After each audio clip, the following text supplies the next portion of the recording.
전자공업은 제품의 국제무역이 활발하고 조립생산기지의 후진국 이전 등 긴밀한 국제분업 관계를 특징으로 합니다. 대만이 일본과 중국을 연결하는 전자부품의 세계적 공급지로서 자리 잡은 것도 그 한 예입니다. 하지만 한국의 전자공업은 대만과 달리 국내 대자본에 의한 가정기기 생산 중심으로 발전하였습니다. 1990년 전자공업 생산액에서 외자계 기업의 비중은 한국에서 22%였으나 대만에서는 72%나 되었습니다. 외자계 기업에서도 전체가 외국인 지분은 아니므로 외국인 주주의 지분에 대해서만 외자 비중을 구하면 그것은 한국에서 8%인데 비해 대만에서는 25%였습니다. 한국 전자산업의 매출액 기준 상위 30사에서도 외자 비중이 8%에 불과했지만 대만에서는 외자 비중이 40%나 되었습니다. 대만과 달리 한국의 전자공업은 자국자본 중심인 것인데 이는 또한 대기업 중심이었습니다.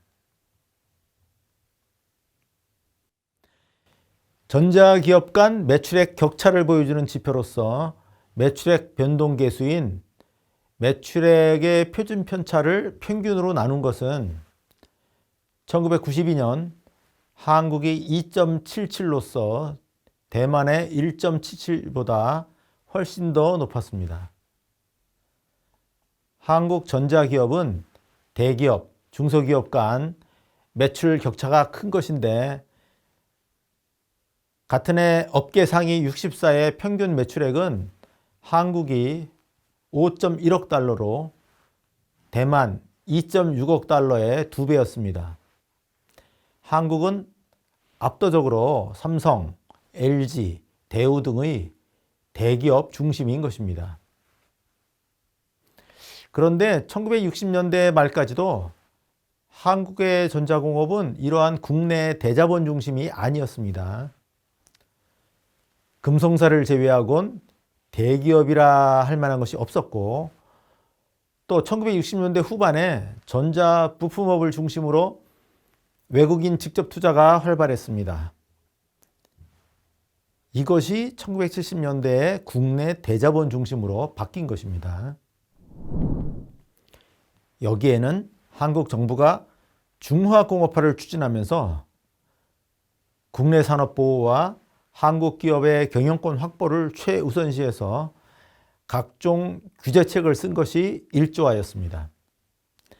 한국 정부는 1973년 외자도입법을 개정하면서 수립한 외국인 투자 비율에 관한 일반 지침에서 수출 자유지역 이외에서는 원칙적으로 외자의 출자 비율을 50% 이하로 규제하였습니다.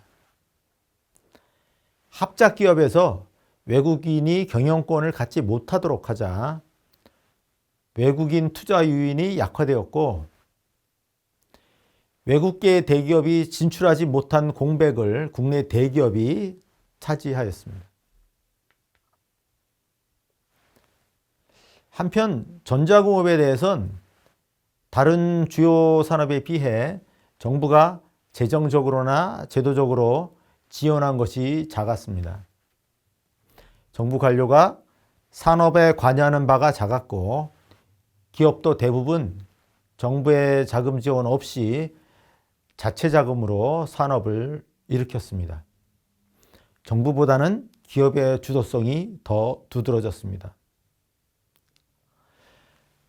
삼성이 1969년 전자산업에 진출할 무렵 국내 TV 시장은 금성사가 독점하고 있었습니다. 하지만 당시 TV 시장은 급성장하고 있었고 선발사와 후발사의 격차가 그리 큰 것도 아니었기 때문에 삼성에게는 해볼 만한 싸움이었습니다. 이후 양사는 TV 시장에서 격렬하게 맞붙었습니다. 이는 시장 활성화 및 전자공업 발전을 촉진하는 계기로 작용하였습니다. 삼성은 1973년 미쓰비시의 기술 지원으로 첫 자체 모델 진공관식 TV를 개발한 이래 1974년까지 모두 48종이나 되는 TV 모델을 내놓으며 시장의 문을 두드렸습니다. 그중 순간수상 TV 이코노가 시장에서 빅히트를 쳤습니다. 당시만 하더라도 TV는 스위치를 넣은 뒤 20초 이상 지나야 화면이 나왔지만 이코노는 이를 5초 이내로 단축했습니다. 이코노는 TV를 켜자마자 화면이 나오는 순간수상 TV로 알려졌고 1975년 8월 출시되자마자 선풍적인 인기를 끌었습니다.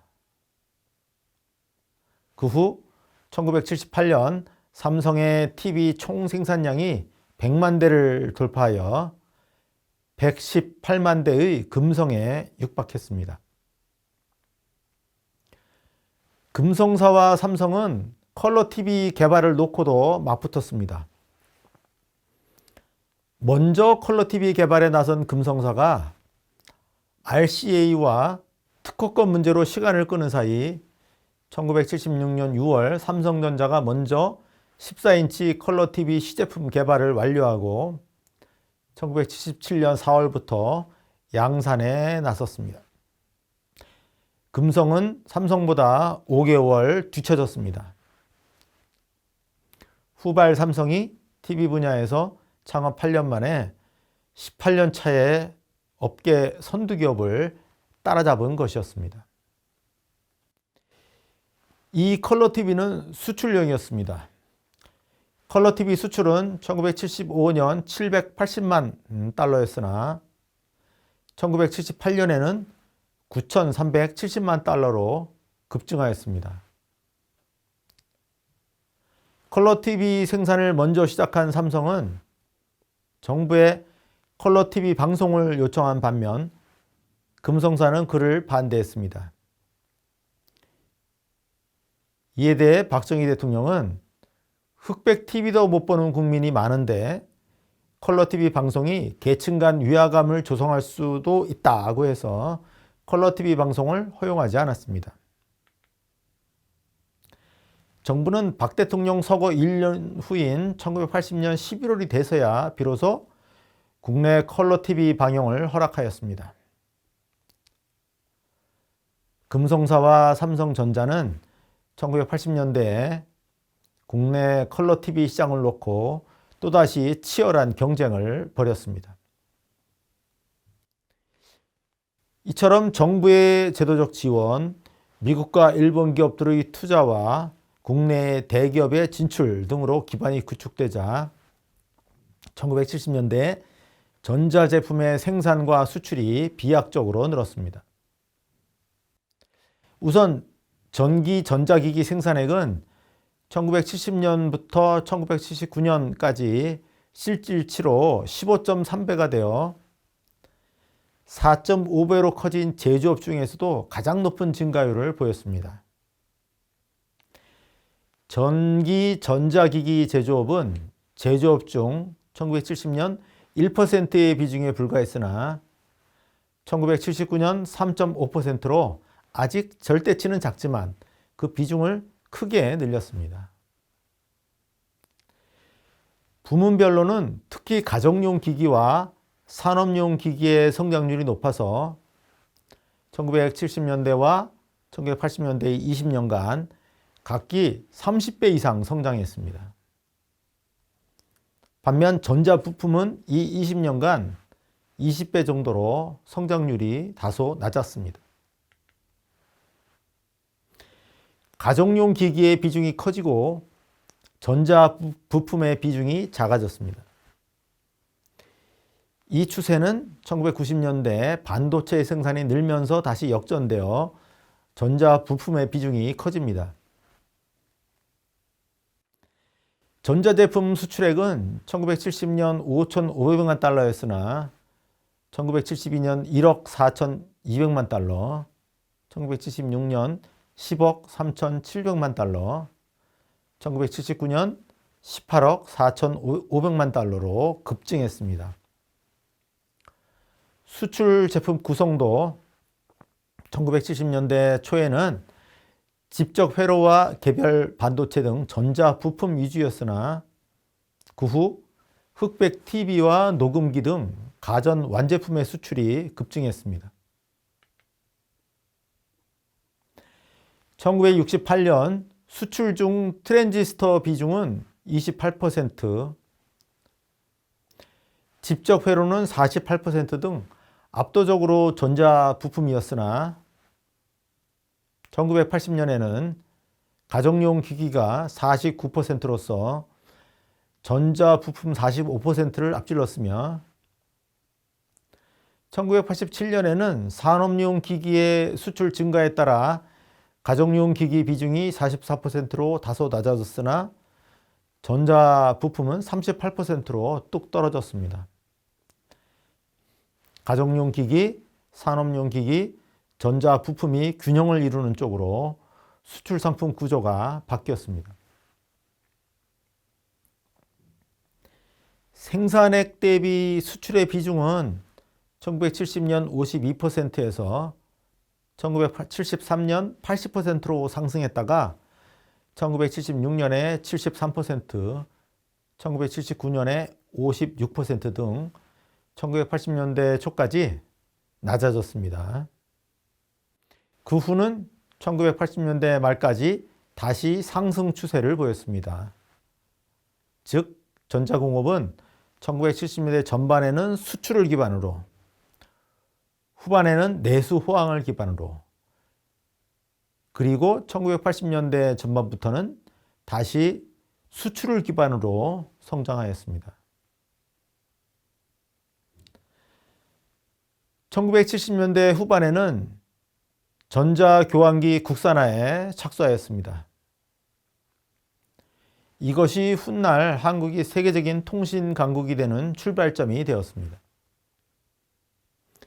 1970년대 초 전화 공급난이 심각하였습니다. 당시 민간의 전화 수요는 급증하는데 전화국의 통신시설인 교환기 공급이 모자랐습니다. 기계식 교환기는 구조적으로 접촉 분량이 많고 속도가 느렸습니다. 이 때문에 명의 이전이 가능한 백색 전화의 가격이 치솟았습니다. 정부는 전화 공급난의 해소에 나섰습니다. 최신부는 외국에서 개발된 전자교환기를 들여와 양산하는 계획을 세웠지만 박 대통령은 독자 기술로 전자교환기를 개발하라고 지시했습니다. 이는 한국 통신산업이 기술 자립의 길로 들어서는 계기가 되었습니다. 최신부는 키스트에 전자교환기 개발 업무를 맡겼고 키스트는 그 전담 조직으로 1976년 12월 한국전자통신연구소인 KCRI를 세웠습니다. KCRI는 1년 뒤에 현 ETRI, 에트리의 전신인 한국통신기술연구소 KTRI로 거듭나 훗날 TDX 개발 신화의 주역이 되었습니다. 이어서 최신부는 1977년 2월 전자교환기를 생산할 기업으로 산업은행 출자로 한국전자통신 주식회사 KTC를 설립했습니다. KTC는 경북 구미에 교환기 생산 공장을 건설하기 시작했습니다. 관건은 해외 기술 제휴처로부터 기술 이전을 받는 것이었는데 정부는 거액을 주고 전자교환기를 수입하는 대신 기술을 이전받고자 했습니다. 1977년 말 국제 입찰에서 미국 ITT와 벨기에 BTM의 컨소시움이 최종 낙찰자가 됐습니다. 한국의 해외 컨소시엄은 전자교환기를 판매하면서 크게 경계하지 않고 선진 기술을 선선히 제공했습니다. KTC는 1978년 9월 무려 100명의 연구원을 벨기에 BTM 공장으로 파견해 교환기 기술을 배우도록 했습니다. 건국 이후 최대의 엔지니어 기술 연수였습니다. 이들은 이후 1년간 부지런히 첨단 기술을 익혔습니다. 또 BTM은 한국에 연인원 35명의 기술진을 파견해서 연구원을 지도했습니다. BTM의 연수 과정은 이후에도 계속되어 최신부 직원, KTRI 연구원, 심지어 국내 부품업체 관계자들까지 약 300명이 거쳐갔습니다. 이곳을 다녀간 한국 기술자들은 이후 한국 통신업계의 핵심 기술 인력이 되었습니다. 이런 노력 덕분에 한국통신기술연구소 KTRI는 1979년 96회선, 1980년에는 200회선 용량의 C분할 전자교환기를 개발했습니다. 초보적 수준이었으나 한국 기술자의 힘으로 처음 전자교환기를 개발한 쾌거였습니다. 순조롭게 진행되던 전자교환기 국산화에 일시 제동이 걸렸습니다. 박정희 대통령이 1979년 10월 26일 사망한 것입니다. 최신부는 산업은행이 발을 빼려한 KTC를 민영화했습니다. 선발주자인 동양정밀, 금성통신 등이 난색을 표하여 후발주자인 삼성 GT가 이듬해 KTC를 인수하였습니다. 이후 삼성전자는 KTC에서 인수한 고급 인력을 바탕으로 각종 통신장비 산업에서 유리한 위치를 선점하게 됐습니다. 민영화의 진통 속에서도 KTC는 1980년 4월 벨기에 현지에서 배워온 전자식 교환기의 국내 양산을 개시했습니다. 전자교환기는 그해 45,000 회선이 공급됐고 1981년 10만 회선이 깔렸습니다. 성능이 뛰어난 전자교환기 시대가 본격적으로 열린 것입니다. 전화 가설이 손쉬워지고 이후 팩시밀리, PC 통신도 보급될 조건이 갖춰졌습니다. 전자교환기의 핵심 부품을 공급하던 광림전자, 대덕전자 등 부품업체도 동반해서 급성장했습니다. 폭발적으로 늘어난 교환시설 덕분에 청색전화, 백색전화도 역사 속으로 사라졌습니다. 결국 1970년대의 전자산업계에서는 민간 기업의 치열한 경쟁을 통해 소비자 가전 부문이 발전하였고 정부의 주도와 지원 아래서 통신 분야의 기술 학습이 진행되었습니다.